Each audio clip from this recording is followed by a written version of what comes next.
You're listening to The Digital Guy, Bruce Nazarian, on Solar Radio. Behind the Music with The Digital Guy. And as promised, we are going to go behind the music with one of the best guitar players around. And I have to tell you, after having met him out of the cold blue, he's a really wonderful person as well. I'm announcing Kaylee Minucci's with us right now. Hello, Kaylee. Say hello and good wishes to all the Digital Guy listeners around the world. Yeah, good wishes to everybody out there in cyberspace. It's Kaylee here. Hey, man. So you were off in China, as you were telling me, I believe, for the last little bit. Yeah, I just got back a couple of days ago from a tour over there. I did 4 shows and a big presentation at a university as well. It was really, really great. Well, China, for those of us Americans who haven't had a chance to get over there, would you agree with me that it's a very interesting and very different kind of place? Yes, on both of those accounts, I would say. But I'm actually more of the opinion that it has more in common with the United States than differences. I think that's a somewhat recent development in the last couple of decades. What I found fascinating about it when I was over there a number of years ago was exactly as you say, how there's an interesting balance between the westernization of it and their approach to capitalism, but by the same token, you can still tell that the state is everywhere. Yeah, it's true. I mean, when you're playing festivals and clubs, you don't notice that kind of stuff. But in a general way, I would say that the bureaucracy and the episodes of officialness, like papers and registrations and stuff, everything is very, very kept to record. Extremely so. Yeah, very, very much orderly and very much by the book according to the state. Absolutely. Well, I can tell you this. I'll bet you that our listeners are far more interested in your musical observations about what was going on over there than talking politics. So did you find much different over there in terms of audiences or music, or, were the people digging it? I felt that the people really, really loved the kind of music that I was playing, and the audiences, therefore, were very attentive and very appreciative. The other point of view is the musical ability of the people themselves. The band that I played with, I didn't use special effects. I actually used local guys from Shanghai. They were international players. None of the guys were Chinese. Oh, interesting. Yeah. So I had a bass player named Tino Pereira, who's Brazilian, and a keyboardist named Giovanni Chanton, who was from Mauritius. Mauritius is the island in the Indian Ocean. Yes. And the drummer actually was from Queens, New York, a guy named Ronnie Williams. So, and my vocalist was actually Chinese. She just kind of was a guest star, so she got up and sang a couple of tunes every show. And her name was Fei Yu Shu. So a totally international band for a totally international show. Is this the first time that you've been abroad in China, or is this a go-round again for you? This is actually the 6th time I've been there in 2 years. Well, there you go. Definitely good to know that the Chinese audiences are digging on American music, Kaylee Minucci style, that's for sure. And boy, speaking of Kaylee Minucci style music, man, you have, I think, one of the longest rosters of CDs probably around for folks in the contemporary jazz business. Why don't you remind our folks of when was the first one that it came out? Well, the first CD was recorded in 1982, and it came out in the States in 1984. So that was year number 1. So it's 30 years about, a little more actually. And we've put out a lot of records over the years. I'm pretty grateful for that. Well, it's certainly been a very interesting and fruitful career, and my goodness, I'm not even going to take a guess at how difficult it must be to be coming up with all kinds of interesting creative twists on writing, since you always want to keep things fresh and new, if at all possible, and yet at the same time, it's always nice to go back and revisit comfortable grooves where you've been before, but put a different spin on it. Yeah, I've probably done that a few times without meaning to. It's just, you can't be everybody. You just do the best you can. No, I totally understand, totally get it. We're, by the way, queuing up Sambuca Nights just as a little bit of a treat. Let's give our listeners a little bit of this from long ago, and then we'll come back and continue chatting. Beautiful.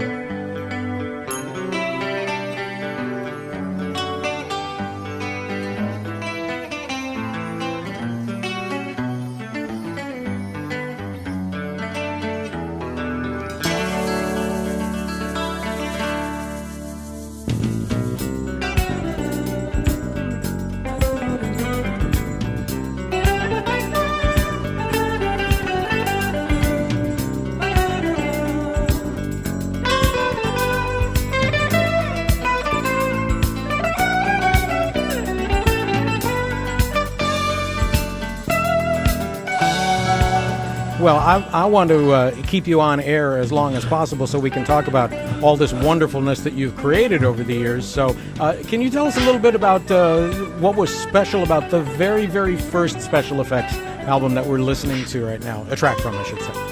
That's a famous question that a lot of folks might remember. George Jinda, my partner, who was the percussionist of Special Effects. We actually were co-partners and started the group back in the 80s. Once upon a time, somebody asked George, "So George, what's so special about Special Effects?" And George said, "I don't know." Well, I guess he missed the opportunity to say Kaylee, but then again, there you go, right? Well, what we tried to do that we thought was special in the early days was George came from more of a background of jazz, like Jack DeJohnette, straight ahead jazz, Miles Davis, stuff like this. And my background was more in pop music, Beatles, English style, prog rock, stuff like that. So what we thought was interesting was to see what kind of sound we came up with the two of us coming from such opposing backgrounds. And we came up with this idea that the group wouldn't have a leader per se. It would be experienced. People would experience us as a group, and that sound would have no saxophone, and that sound would have a lot of percussion, a lot of like African and South American percussion mixed in with the pop writing. So a lot of the earlier songs actually had lyrics. And what we did was we did instrumental versions of them, and that was the concept of the sound for many, many years. Well, it's very interesting, and I'll bet that by having lyrics, of course, it gives a slightly, a more nuanced approach to performing a melody, because there's a thought behind it rather than just a series of notes. Exactly. There was always a lyrical kind of feeling about the melodies as a result of that, and the melody could be played by keyboard or guitar or some vocals. It was all kind of new in the 80s. It was that whole sound was a new sound. So we weren't really comparing ourselves to anybody. We just didn't want to sound like Spyro Gyro. That was sort of like, although don't get me wrong, they're good friends of mine and they're one of the best bands ever. But that was the concept. We were trying to have our own sound right from the start. No, I totally understand and get that, and of course everybody likes to have a unique voice somewhere along the line. We've just queued up another track, another one called Festival, and this is from a slightly later CD. We'll just listen to this for a couple seconds, and we'll continue chatting about Special Effects and Kaylee Minucci.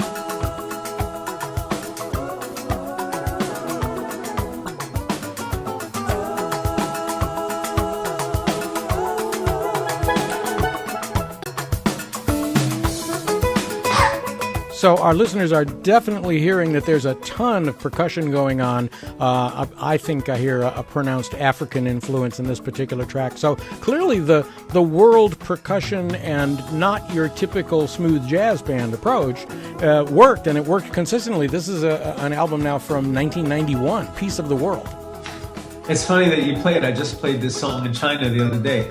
Oh, it's a hot track. I love this. Oh, yeah, it was cool. We did it without percussion, though. We just did it with the drums and bass and keyboard quartet. Well, you could still have a whole lot of fun with it because the groove is very infectious. Oh, sure. You can play that as a solo piece, too, on the guitar. It works out pretty well that way. Well, a very interesting and fascinating listen to the sort of later year development, a few years on after the 1984 debut. I've got another one here queued up. Let me see if I can do a nice little segue here and get us into the next track, Your Love Has Lifted Me. Oh, wow, okay. Yeah, I'm just kind of jinking around here, getting some different pieces of the history of special effects and Kaylee. Anything in particular about this track that struck you that you want to cue us in on the secrets of? Your Love Has Lifted Me was written, believe it or not, on a little toy keyboard made by Casio, which was one of the first sampler keyboards you could buy as a consumer. And I ended up turning the song into what I thought was one of our first commercial singles. That's more of a pop song. We had Fernando Saunders did the vocals on it, the bass player, and that was Gerald Beasley on bass. And it was kind of a start of a new direction for the group. Well, it's got a very interesting and different kind of twist to it. I think that's what caught my ear, and yet still it's only a year on from the previous CD or LP, Piece of the World. So it's interesting how your free approach to just creating allows you to go down these various different musical highways without being restricted to just the same old monotonous stuff all the time that defines what people would like to think a special effects record. One of the things I found listening to all of your catalog is how variegated all of the tunes are, and yet consistent within a certain set of voicings and certain arranging styles, but very different each of a piece. Thank you. That's just the way it is for me anyway. I like a lot of kinds of music, and I guess it kind of comes out. Well, it does, and you know what? It's actually kind of fun because I share your interest and share your wanting to not get pigeonholed into a particular thing, and that's going to lead me to cue up this other interesting tune called Oodoo Voodoo. and I'm not going to go riff on that you do so well, but maybe you might give us a little insight into what were you trying to accomplish here with Oodoo Voodoo, other than just, again, having a tour de force of percussion stuff. Oodoo Voodoo is in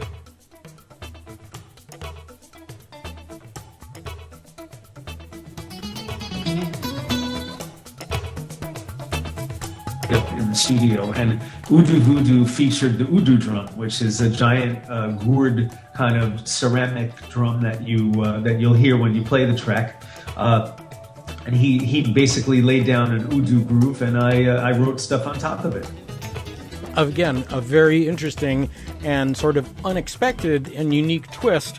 Not something that you would expect from an act that I suppose was trying to be pigeonholed, or not wanting to be pigeonholed, but I should say could be pigeonholed by the industry and listeners and the labels and whatever as contemporary jazz. And this is it's very interesting and unique, and again, just refreshing in its difference. Thank you. We never really worried about what to call the music. We figured that the people that sold the CDs could figure that stuff out. But we knew that we were kind of contemporary jazz, for lack of a better term. Later on, when they called it smooth jazz, we definitely had a lot of songs that were of that style. But I would say over the history of the group, there are definitely 4 styles that we touched on. One of them, and a big one, is the world music, the world jazz thing. We did do a lot of smooth jazz writing, especially when we were with Shanachie Records, and I think that there's quite a bit of rock jazz, a lot of that element, and there's also quite a bit of what I would just call straight out modern fusion. Like if you pull out the song called New Bop, which is from the record Sweet Surrender. That's the kind of tune you might hear Mike Stern do, or the Brecker Brothers. That's like another side of writing that I like to get into as well, but not that much of that, just a little bit of that. Right, cutting a wide divot of different musical styles from which you can experiment and have fun, and that's sort of the fun of being not locked into a particular pigeonhole by yourselves, let alone resisting being pigeonholed by the industry. Exactly, yeah. Very, very cool. So we're listening to Udu Voodoo, and of course, if you just tuned in late, we're talking with the fantastic guitarist Kaylee Minucci, who as it turns out, we literally just met a short while ago, and yet we've been having fabulous conversations. And by the way, I probably should let folks know that we were looking forward to having you on the Lemonade Weekend, but schedule difficulties have unfortunately called you away. Yeah. I'm sorry that I won't be there for this one. Maybe next year, if it's a success, I'd be happy to be there. It's just can't be Superman. I wish I could do both. No, I understand. It's absolutely impossible without a clone to be in the two different places at the same time at the same download. Sure. Exactly. Well, it's been great fun chatting with you, and I want to play another tune and continue the chat because we're having a whole lot of fun. That would be great. So now you've got a very interesting and sort of bifurcated career, because while you and George started Special Effects many years ago, at one point you also began a solo career.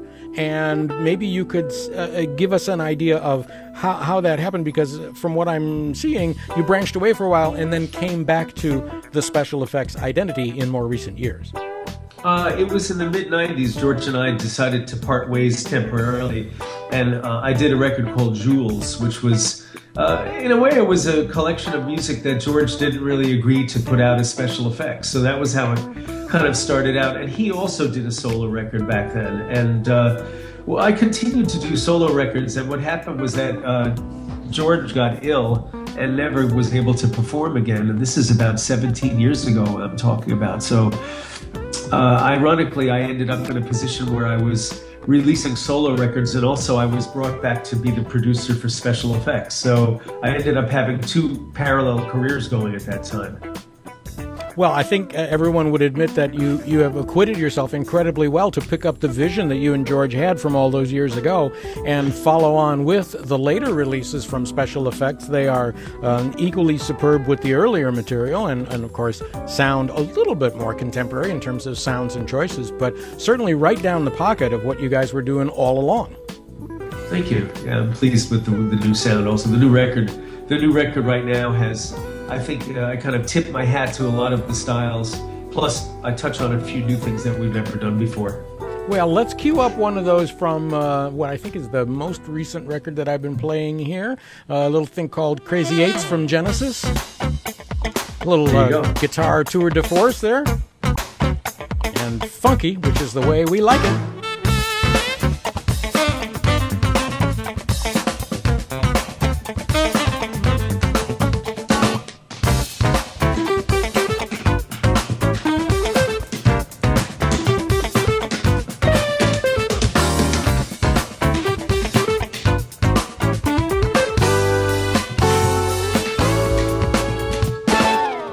Oh yeah, very, very, very tasty guitar work, very, very tasty arranging, and tight rhythm section work.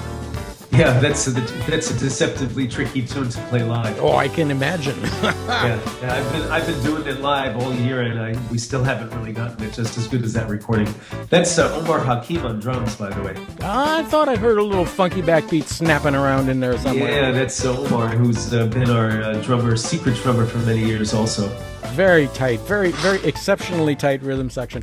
Well, I'm unfortunately looking at the clock on the wall, and it's kind of taken us to the point of where we sort of need to segue back into the other part of the show. But I do want to thank you very, very, very much for taking some time after having just come back and, recovering from jet lags and stuff, to come and chat with us about an exceptionally long and exceptionally fruitful career. And of course, we all celebrate the legacy of the music that you and George have created, and we really, really appreciate what you've given us in terms of an archive that we can refer to, and we're always tuned to the brand new stuff that's coming out. Genesis is absolutely top-notch stuff, and we're looking for more of the same in the future. Thank you so much, Bruce. It was a pleasure to be on the show, and I appreciate the support and everything that you're doing. I'll talk to you soon, okay? Okie dokie. Thank you very much. Kaylee Minucci, our very special guest this week. We're going to wrap things up with the remainder of Crazy Eights from Kaylee Minucci and Special Effects CD from this year called Genesis.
Well, if you have an opportunity to see Kaylee Minucci play live, with or without Lau Taiser or any of the other incarnations of bands that he performs with, run, do not walk. Go check out those shows. He is a fabulous player, and the performances are always quite satisfying. I've caught him a couple of times at the Baked Potato here in town, and it's always a very special show. The Digital Guy Flashback Track.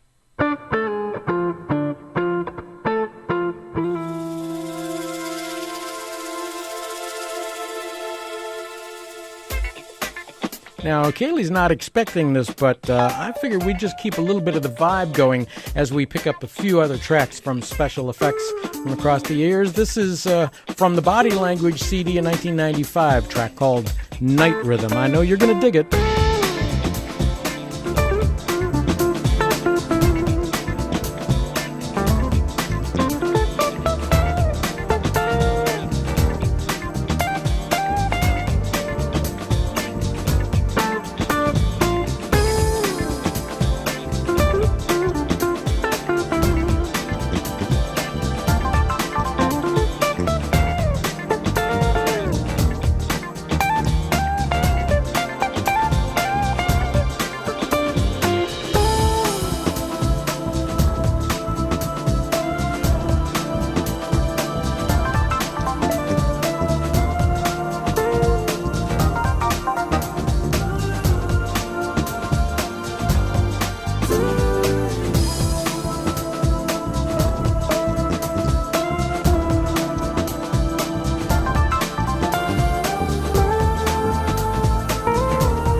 Well, that, of course, is more music from our special guest this week, Kaylee Minucci. Normally, we would use the music underneath the interview, but if we did, the interview would have taken up the entire second half of the show. So we're just bringing you selected tidbits from a career that spans 28 CDs, both those with special effects and those of Kaylee Minucci as a solo artist. That's from 1995 on the Body Language CD from Special Effects called Night Rhythm. And we're going to close with the last track from Kaylee, something brand new from Genesis. It's called Till the End of Time. Really like this. And then, boy, do we have a special flashback track queued up for you, especially for Laurie. She's listening.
Till the End of Time from Kaylee Minucci and Special Effects. That's going to wrap up our special Kaylee Minucci retrospective as part of our live interview this week.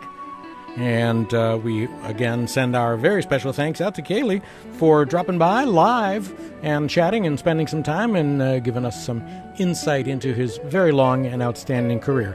And speaking of long, outstanding careers, here's my pal Chuck Loeb with The Music Inside. Listening to the Digital Guy Radio Show live, coming at you from Hollywood, California.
A classic from Chuck Loeb, The Music Inside is that particular track, and boy, we do love the groove on that one.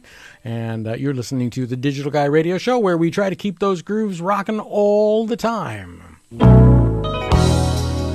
going to dig way back for this one.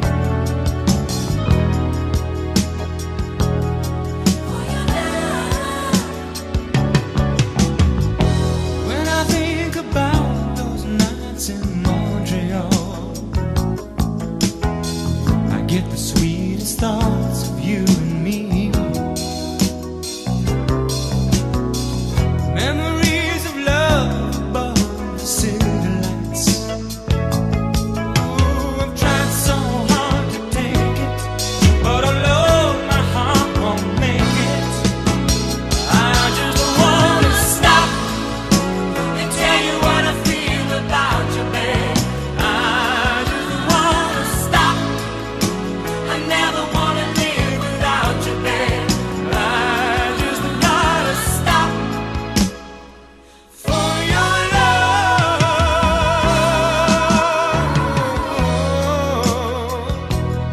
for your love, for your love, for your love. When I think about the way the world must turn, I get the saddest thoughts for you and me. Memories of life and times go on and on. Oh, I've tried hard to forget it, but alone my mind won't let it. I just wanna stop and tell you what I feel about you, babe. I just wanna stop. The world ain't right without you, babe. I just gotta stop for your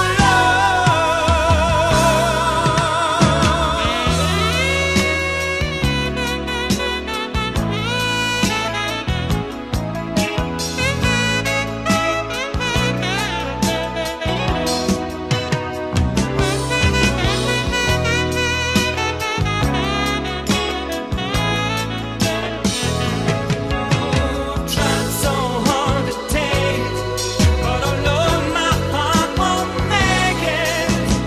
I just wanna stop and tell you what I feel about you, babe.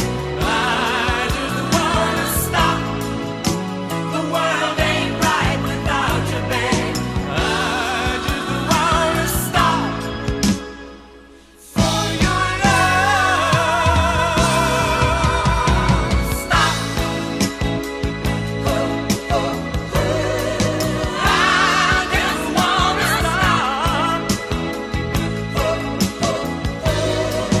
I just wanna stop and tell you what I feel about you, babe. I just wanna stop. Well, memories from 1978. That's going to wrap up our flashback tracks on this week's Digital Guy Radio Show. Of course, Gino Vanelli, I Just Wanna Stop. What a great record that has been. Still sounds just as good today as it did way back in the day when it first came out. Hi, this is Bob Baldwin. You're listening to Bruce Nazarian, the Digital Guy. Hope you're enjoying the music. He's a nice guy. Well, I know that bass line. Everybody knows that bass line. Uh-oh. This is a little bit of Chameleon 3000 from our dear friend Bob Baldwin, who will be part of the Lemonade Weekend 2.0 concert on Friday night, March 28th. right here in Hollywood.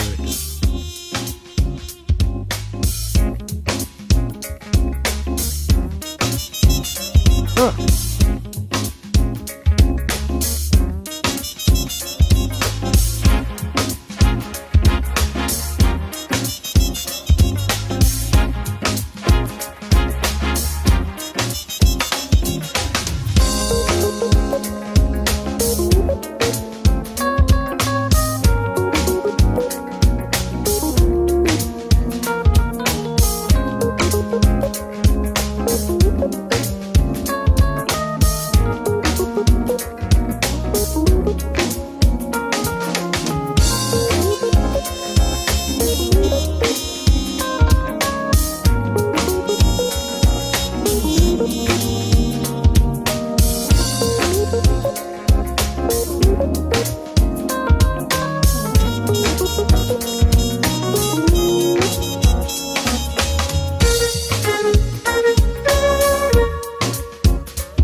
while we're grooving to the flute-deliciously twisted version of Chameleon 3000, done by our pal Bob Baldwin, who will be performing on the Friday Night Lemonade concert. That one, by the way, features Reagan Whiteside and Gabriel Mark Hasselbach. Gabriel is definitely coming along to play, and so is Jazz and Pink with Gail Johnson and Althea Renee and Karen Briggs on violin, and also LeBron Dennis is coming to play, and so is Kim Scott from Birmingham, Alabama, who can play the flute just about as damn good as everybody else can that you've heard on the air. So I'm telling you, we're going to have a great gang of folks, including this lady, Millie Scott, who's coming to sing Saturday night.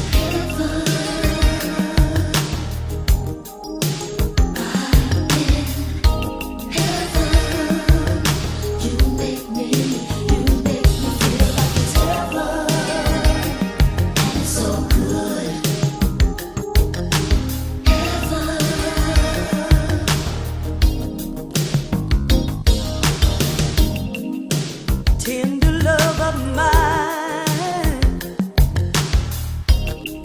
I can feel you in my dreams, like a candle in the window. You're there to watch over me, and when you hold me close, the magic of our love begins to grow.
Face appears.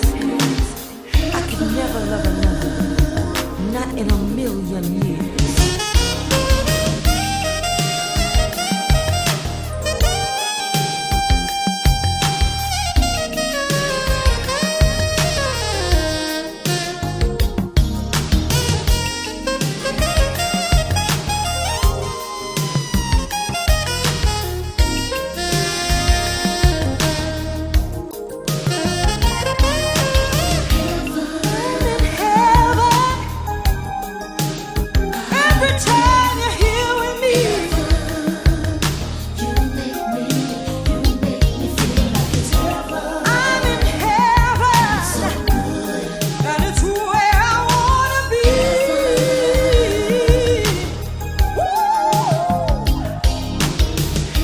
Well, in addition to that singing diva, Miss Millie Scott, we've got a gang of other Detroit singing divas. That includes Carol Hall and Kathy Cousins and Pat Lewis. And we got a bunch of singing Detroit guys, too. Sweet Pea Atkinson and Sir Harry Bowens and Donald Ray Mitchell, all from Was Not Was, and Harlem Lee, who tore the joint apart when if you were at Spaghettini's a couple of weeks back when we did the Celebrate George Duke show. Sir Harry was there, and Harlem Lee was there, both singing. And Josie James is out there listening tonight. Hi, Josie. Josie's going to come down and sing at the Lemonade Weekend. I mean, you know, we've got close to, I don't know, probably close to 100 artists coming. So you all should come, too. I mean, it's going to be right in the heart of Hollywood. And the tickets are available now. LemonadeWeekend2.com/tix, T-I-X. And I think you're going to find it's a fantastic show, 4 days worth of great music, and it's for a great cause because we're raising money to help school music programs. And this gentleman coming up next is also coming to play, I should say, and I ran into him a couple of nights back at Spaghettini, and he played this tune live, and I got to tell you, this cat can play some saxophone. This is LeBron Dennis. Beautiful track called Kiss and Tell. And it sounds just as good and even better live when he plays it.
One of Phoenix's finest, that's LeBron Dennis, who does have a day job, but I got to tell you, he could give that day job up in a heartbeat and become a professional musician because he's that good. And we're very thrilled that he will be coming to the Lemonade Weekend to play. Check out his new CD on Trippin' and Rhythm Records. It's called Shades, and this is on it.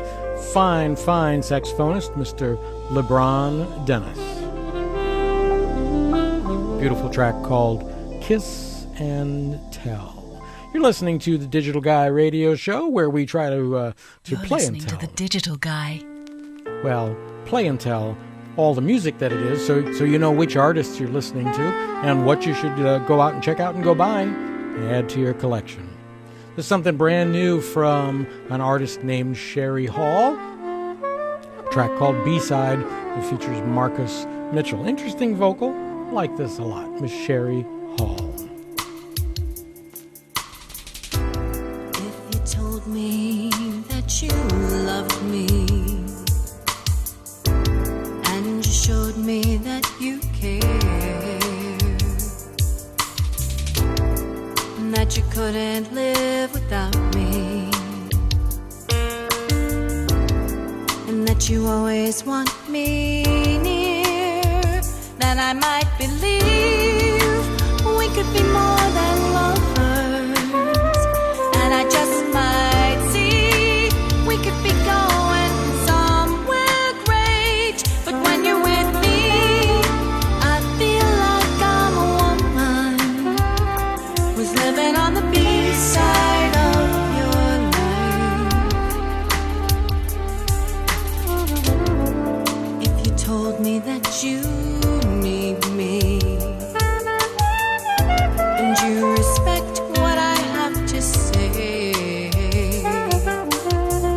if you'd introduce me to your friends and family and say you'll never go away, then I might believe we could be more than lovers, and I just might see we could be going somewhere great. But when you're with me, I feel like I'm a woman who's living on the B-side of your life.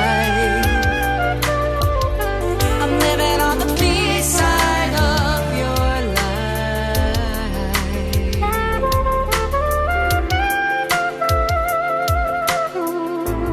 So if you told me that you love me and that your life seems incomplete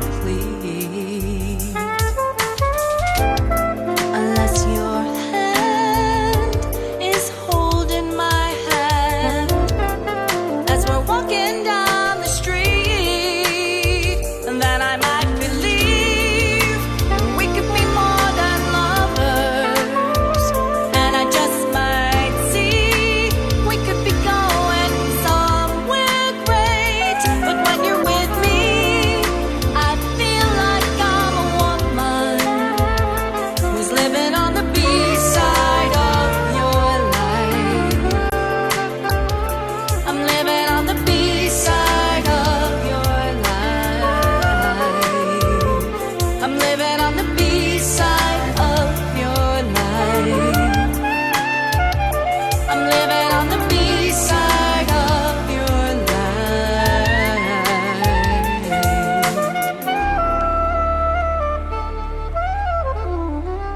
That's something brand new from Sherry Hall called B-Side, B-Side of Your Life, and that features some fine saxophone work from Marcus Mitchell. And that sound says it's time for us to be heading back toward the barn. Closing time for yet another week. I want to thank you all very much for taking time to ride along with it. And hope you have enjoyed this week's edition of the Digital Guy Radio Show. Don't forget, you can find all of our shows at our website, tdgradio.net. That's T like the, D like digital, G like guy, tdgradio.net.